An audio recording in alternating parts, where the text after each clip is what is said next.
Mike McCool here with the Royal Examiner. I'm in the studio today with our town manager, Stephen Hicks. Yeah. So, Stephen, and congratulations on Thank you. coming to Front Royal. Yeah. It's been, what, 2 months, 2.5 months? 2.5 months. So, I invited him in on day one, but he said, give me a couple days to get my feet wet. Yeah. That's a good way. So we want to talk about things that have happened in the last 2.5 months. Yeah. And where you see us going in the next. Well, the period of time. first 2.5 months, I've just been getting to know everyone. I mean, I've been meeting a lot of people, and they've been welcome, and I've been downtown and going into the shops and trying to get out as much as I can. Unfortunately, with COVID-19, I can't get out and meet with groups and organizations like I would like. But in general, I think still we're dealing with COVID-19, still trying to do a lot of meetings by Zoom, which I hope comes to an end. Yeah. You miss out on that interaction. Getting to know the employees, but mainly this particular is working through the budget. It's going to be a tough year for not only the town, but a lot of other localities, state, and getting through that and getting to know kind of the sense of what the town and the community really would like to do. And then, of course, EDA, gearing up for the EDA, Economic Development Authority. We'll talk about the new EDA here in a few minutes. I look forward to it. Well, there's a lot of projects that are going on right now around town, and I think probably the biggest one that most people notice is what's going on at the gazebo. Yeah. We just put the little thing saying the parking lot's going to be closed for a couple of days while you One drag day. in One day. While you drag in some equipment. But so tell us about that project. Well, that project is a community development block grant project. Alyssa Scott, I would have to say she spearheaded it, but our public works folks, through the leadership of Robbie Boyer, they're doing a great job. A lot of the work just impresses me all the time. But we should be finishing that up around March 15th, late March. I mean, if the weather holds, the weather hasn't been helping us. So outside of that, that is one that I think a lot of people are waiting to see and how we can utilize that when it comes to certain type of events. Well, I looked at it, just glanced on it. It looks kind of really neat quality construction. It's not just something they threw up there. I mean, it looks really good. No. And we're going to have bathrooms there. Public it'll bathrooms. Be nice. Yeah. You mentioned Robbie's name, so let's talk about Robbie and all the great work they've done in these last couple snows. Six. Well, 6 snow events and about $65,000. Everyone's going to complain about it, but let's talk about how good a job they did. Yeah, let's talk about that. Not only Robbie, our fleet folks. A lot of people they're behind the scenes. Sure, they're the ones who make sure that the plows are working, and that's important in the equipment, because you always, during this any snow event, inclement weather, the equipment's key, and it breaks down, and when it breaks down, you may get behind, especially if it's coming down. But I think their approach and how they've been dealing with it, also through years of experience, and preparation was key. I mean, each winter, I know Robbie, his staff, they prepare for it. They test all the equipment out. They want to make sure everything's working. They purchase the right amount of salt and calcium chloride and anything that they need to kind of put down any type of abrasives in advance of the storm to try to make sure the snow and the ice doesn't stick. But I tell you, they ran shifts, 2 shifts. It's, in the public work world, people don't mind snow. That's your Super Bowl. You get ready for it. But after you have a couple of them and you're working 24/7 and you're away from home, it gets old after a while. It gets old. But they did a good job this time. The roads were really did. Nice and clear. I could tell. I drove out to Shenandoah Shores, where one of my employees live, and man, the town roads were black. You could see them. It says end of maintenance. Snow, and then it got into the Shenandoah Shore roads were all clear. So that little part we're going to say on the county road. Well, a little bit of snow on it. At the end of the day, when it's all over, we're going to celebrate. Oh, yeah. That's one of the things that I want all of our employees to know, that when we do great stuff, we got to celebrate. They did a good job. And I love the compliment. You may want to do a story on the great work they do. They did a great job. They do. And they're lean. They're not, it's not a large organization they have down there, and they do a lot.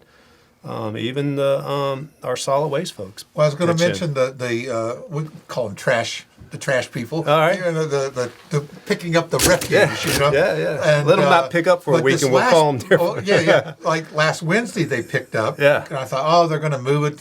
No, it's snowing and they're out there. Absolutely. And I seen they got their picture in the other paper. Yeah. But they picked up in the snow, and that was great. I mean, they do a great job. They do. I will tell you, I worked in a lot of different organizations, and the employees at the town in Front Royal, they don't get enough recognition that they should. And I know they get compliments from citizens and businesses, but I tell you what, I don't take them for granted one minute. And I know council doesn't either. And because of the service we have, it's because of them. If you think about it on the operations side, we take it for granted. You flip your switch, you turn on the spigot, you get clean and safe water, right.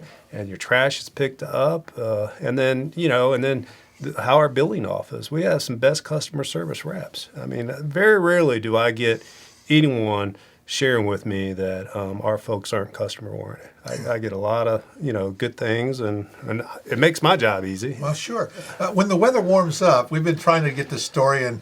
When Mr. Tiedrich was the manager, and he thought it was a good idea too, but we kind of just never come together. And that is, I want to do a story on when I turn the faucet or push the handle. I want to follow that all the way through the town system, and talk about where's it come from. Go down to the river and watch them pump it in, and go to the water plant and watch it going all the way to the sewer plant and out to where it discharges in the river, and kind of cover that as a little story. I thought that'd be very interesting. Well, you must be thinking the way Todd Jones is. He's our IT information and so we're, as part of one of the goals go forward is communication, and one of the things is we are going to start video and telling stories and looking at kind of creating tours for those who want to come tour our facilities, our wastewater treatment. They don't realize what it does. Yeah, and that's a 24-hour operation too, and so I think it would be good for all citizens to know and of how it all happens. It just doesn't happen. The people it takes to do it. Yeah, and same with the electric. I was out at the David Jenkins groups. They do an awesome job too. I know I was out at this the sewer plant when they did a retirement ceremony out there, and I said, boy, it doesn't smell out here. And he said, it's not supposed to. No.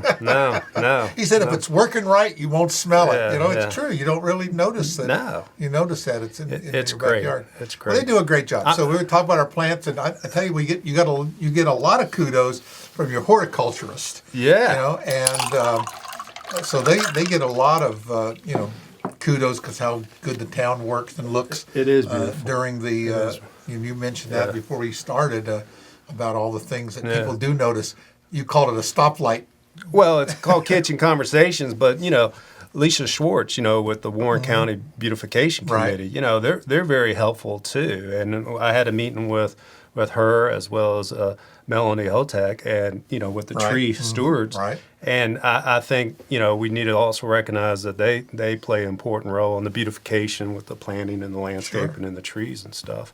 But going to what you were saying, it kind of goes under our one of our goals, and we'll talk about our goals, but one of the goal 3 is our appearance of how the community should look, how it should feel, everything from improves quality of life. But I think what you're referencing is what I call the kitchen conversation stuff, and those are the areas when you're sitting around the kitchen. I get it when people don't understand why a pothole hasn't been fixed, or why the grass hasn't, or the weeds haven't been taken care of, or the drainage issues haven't been taken care of, or the traffic issues haven't been taken care of. And those are what I think that most people can relate to, what services, or the trash not being picked up. Sure. And when they kind of sit around and want to know why that hasn't been taken care of, you got to keep your eye on the ball. But in general, if we can't take care of those simple 5 things, the perception is we're not taking care of everything else. Exactly. But I'm fortunate. There's a great already group of folks who identify that and taking care of it. They just need more resources if needed. And it doesn't necessarily mean personnel or funds, but it may be look at the ways we can do it a little bit more efficiently and stuff. But we're focusing on that because, appearance matters. When people come visit, the takeaway is how it is.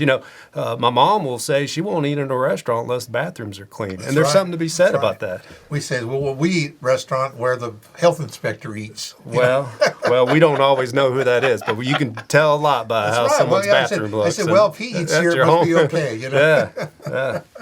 But it's important. We do judge a book by a cover.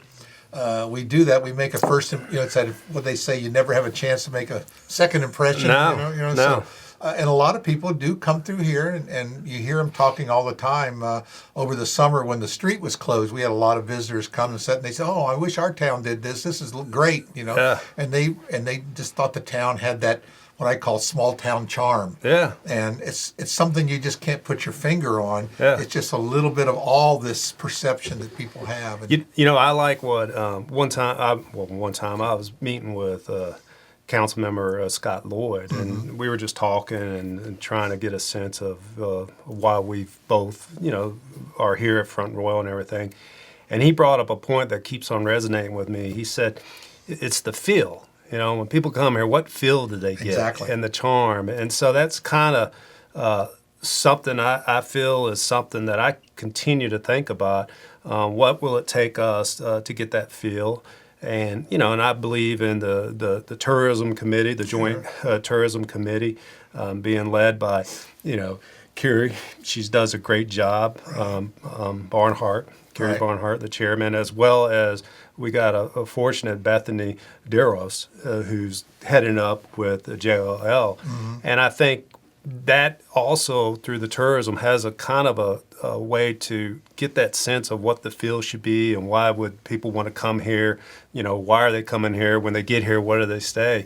And when they come here, they got to have that feel that makes them feel not only comfortable, but it just feels like a cool place to be. Yeah, I want to live here. Yeah. And and I think that you mentioned COVID. I always say, this may be a great opportunity for some new residents to come to our town because they've been locked up into the city. Yes. And they've come out here for the weekends and they're thinking, I can work from home from anywhere. Yes. I would read a report came in on the feed.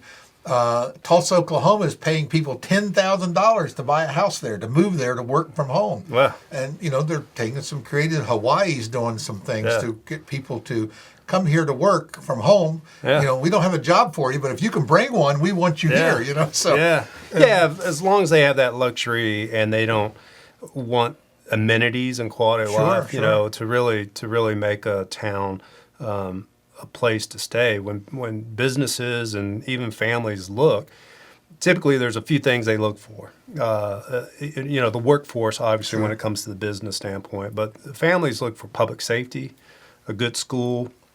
They also, when they're coming, they look at the quality of life, and that may be the infrastructure, and definitely businesses look at the infrastructure, reliable infrastructure. Do they have it in place?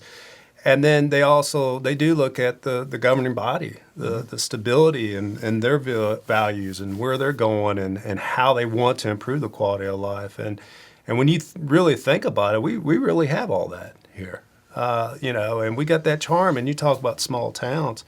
I would always say, they're not making any waterfront property anymore, right? Go try to find it. And with the environmental rules, it's even tougher to do anything. Well, they're not making any more small towns either. No. And you need to cherish it and take advantage of it and plan right. That's right, because it'll go away quick. And they do. Yeah, they do. We always thought that's what happened when we had the corridor. That kind of like it changed the flavor of the town. But at least there's a river between us. Well, yeah. But it is. Let's talk real quick about the budget because it's something that people really don't know anything about. Other than you just hear it all the time. It's the budget, and a lot of time because we cover that. The county's going through it now. It's a year-round process, really. Mm-hmm. But a lot of time, 4, 5, 6 months of really strong focus time is put in on that every year. Absolutely. And a lot of projections that you hope will come true. Well, yeah. So what say you on our budget? How's it look? Well, in a nutshell, it's going to be a challenge for not only the town, but the county and most localities and state and the federal level. But this budget, when we went into it, we identified 5 goals, all right? But when we started working on those goals, I've shared with council and staff that really we need to start looking at a 2-year budget because this year we're really just going to try to stay within our means. Yeah, right. Live within our means, which you should do all the time with your budgets, right? But then 23, be a little bit more optimistic that new revenues will potentially coming in. You know, we're going to have our assessment coming up. And, you know, when homes increase in price, there's potential of new revenue, but council has to decide how they want to balance that, right?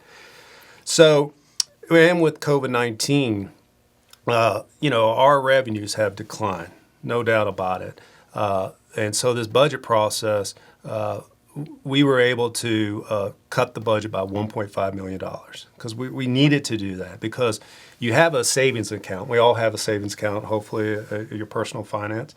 And you want to minimize dipping into your savings account to pay for stuff that typically you should budget it for. Right, you know, you should live, if you want to call it. Once you dip into that, it's hard to replace it. It is. And there's only a few ways you can do it, is increase your tax base or increase your taxes, you know, from an economic tax point. I mean, you can go into fees and other stuff. Yeah. So we looked at the budget, and B.J. Wilson, he's our finance director. Right. And I tell you what, he does a great job. He's a crackerjack. I mean, we're so fortunate, him and his staff, and I can go on. But he's definitely the master mind behind all this stuff. And so what we looked at, we established 5 goals. And the first goal is our economic and marketing. You know, council's already checked the box, as well as Warren County, on the Joint Tourism Committee. We geared that up. We have a maintenance of understanding on that or agreement. Then the economic piece is, you know, how we diverse our tax base. You know, who are we going to target to get businesses here? There's already some industries here. What are they doing? Why are they working here? That's good information, and try to go out and reach them and try to get those industries to bring it in. But I was telling you about some of the things that businesses look at, and it's the workforce. You know, do we have adequate workforce to be able to meet their needs and grow?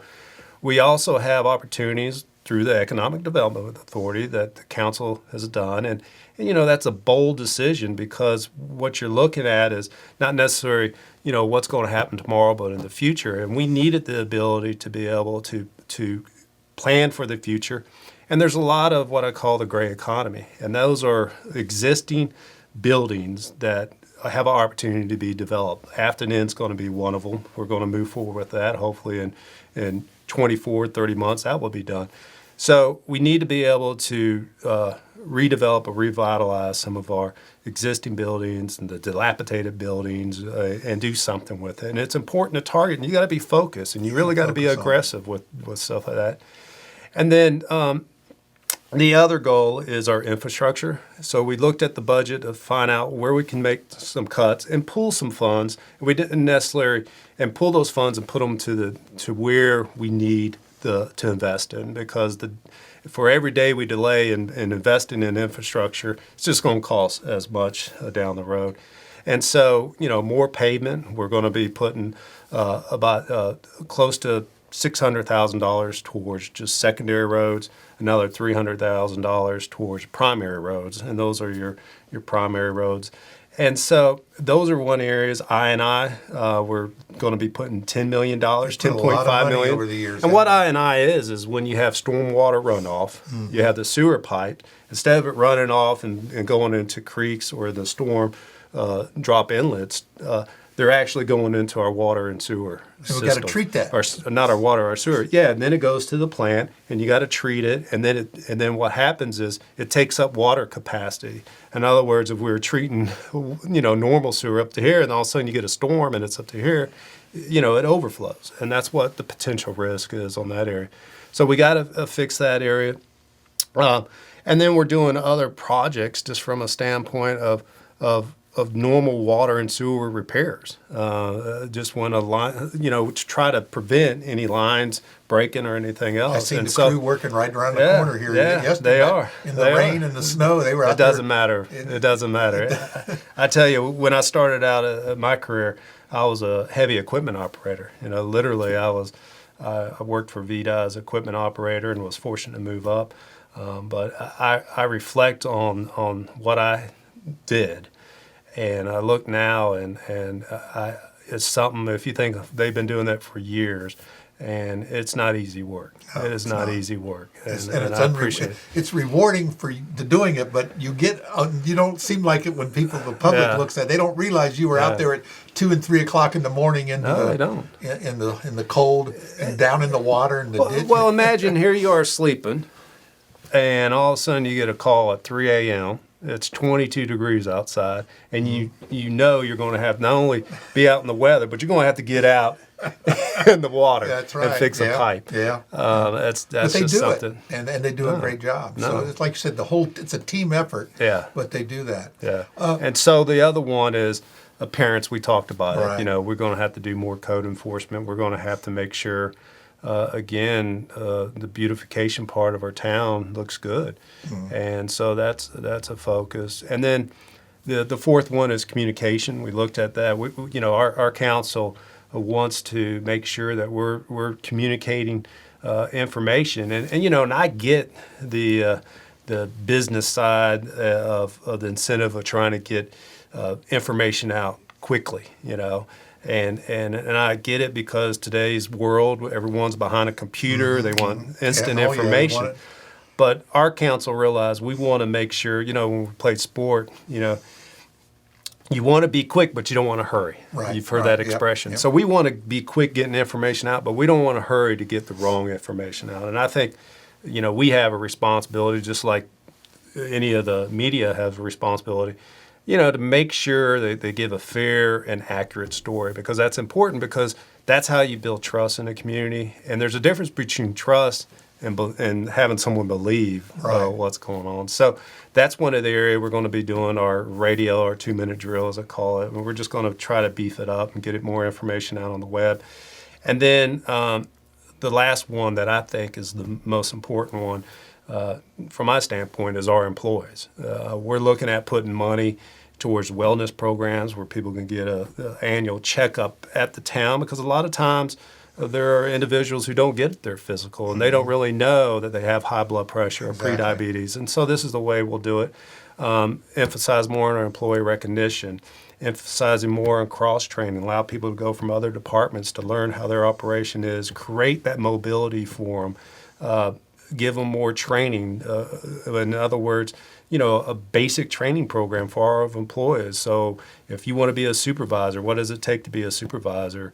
And so the focus is more on our employees. We want to make sure that we have the best employees. We want it to be where people want to come work for the town of Front Royal, and they want to open a business. I think we want to be known as a pro-business environment. We want everyone to know you come here, we're going to make it as seamless as possible. We want to make things easy for you to start a business, and we want to retain your business. So we're excited.